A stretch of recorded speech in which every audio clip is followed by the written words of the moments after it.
சமூக வலைதளங்கள் முழுக்க அதிகமாக ரசிகர்கள் பேசிட்டு வந்துட்டு இருக்கக்கூடிய ஒரு விஷயம் கீர்த்தி சுரேஷ் அவர்களினுடைய திருமணம் தான். இப்போ அவங்க என்ன சொல்லியிருக்காங்க அப்படின்னு வந்து பார்த்தோம்னா, ஒரு சத்தியம் வாங்கியிருக்காங்களாம். என்னன்னா, காதல் திருமணம் குறிப்பாக திரைத்துறையில் இருக்கிறவங்க திருமணம் பண்ணிக்கிறாங்க அப்படின்னா ஏதாவது பிரச்சனை காரணமாக இருவருமே ஒருவருக்கொருவர் வந்து பார்த்திங்கன்னா கருத்து வேறுபாடுன்னு சொல்லி பிரிஞ்சிடுறாங்க. எத்தனையோ பேர் திருமணமான கொஞ்ச நாட்கள்லேயே பிரிஞ்சிடுறாங்க. இன்னும் ஒரு சிலர் நீண்ட நாட்கள் ஆனாலும் கூட சில கட்டுப்பாடுகள் இல்லை சில தேவைகளால் அவங்க வந்து பார்த்திங்கன்னா ஒருவரை ஒருவர் பிரியக்கூடிய ஒரு சூழ்நிலை ஏற்படும்.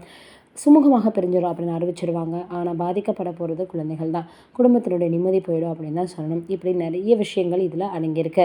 அதனால் எல்லாரும் சொல்லக்கூடிய விஷயம் காதல் திருமணம் அப்படின்னாலே எப்படியாவது பிரிஞ்சிடுவாங்க அப்படின்னா நாம் அதெல்லாம் உடச்சி நல்லா நம்ம வாழ்ந்து காட்டணும் அப்படின்னு இப்போ கீர்த்தி சுரேஷ் அவர்களுடைய கணவரிடம் வந்து கீர்த்தி சுரேஷ் அவர்கள் ஒரு ப்ராமிஸ் அதாவது சத்தியம் வாங்கியிருக்கிறாரு அப்படின்ற மாதிரியாக சொல்லப்பட்டு வந்துட்டுருக்கு. இது ஒரு புறம் இருக்க, இன்னொரு புறம் வந்து பார்த்தோம்னா இப்போ 1000ல் ஒருவன் கூட்டணி மறுபடியும் வரைய போகுது அப்படின்ற மாதிரி சொல்கிறாங்க. இதெல்லாம் ரசிகர் ரொம்பவே குஷியாகியிருக்காங்க.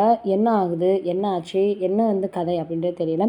ஆனால் செல்வராகவன் அவர்கள் ஒரு படத்தில் வந்து நடிக்க போகிறாரு. அதற்கு யாரும் உங்களுக்கு வந்து இசையமைப்பாளராக வேணும் அப்படின்னு கேட்டதுக்கு கண்ணை மூடிட்டு எனக்கு வந்து பார்த்திங்கன்னா ஜீவ் பிரகாஷ் தான் வேணும் அப்படின்னு வந்து சொல்லியிருக்கிறாராம். அதனால் செல்வராகவன் அவர்கள் ஜீவ் பிரகாஷ் தான் வேணும் அப்படின்னு சொல்லியிருக்கக்கூடிய அந்த விஷயம் சமூக வலைதளங்களில் இப்போ வந்து பார்த்திங்கன்னா வைரலாக பரவிட்டுருக்கு. பொதுவாகவே ஒரு சிலருடைய கூட்டணி மிகப்பெரிய அளவில் வெற்றியை கொடுக்கும். அப்படி தான் ஜிவி மற்றும் செல்வராகவன் அவர்களுடைய கூட்டணி. அதனால் இப்போ எல்லோருமே அந்த படத்தின் மீது ரொம்பவே கவனத்தை செலுத்தி வராங்க.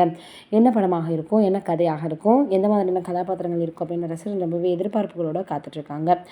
இந்த சூழ்நிலையில் இப்போ கீர்த்தி சுரேஷ் அவர்களுடைய திருமண புகைப்படமும் அதே போல் வந்து பார்த்திங்கன்னா செல்வராகவனும் அதையும் தாண்டி முக்கியமான பிரபலமும் இணைந்து ஒரே படத்தில் பணியாற்ற போகிறாங்க அப்படின்ற செய்திகள் வைரலாகி வருது. நீங்கள் என்ன நினைக்கிறீங்க இதெல்லாம் பற்றி அப்படின்றத மறக்காமல் கீழே இருக்கக்கூடிய கமெண்ட் பாக்ஸில் கமெண்ட் பண்ணுங்கள். நன்றி, வணக்கம்.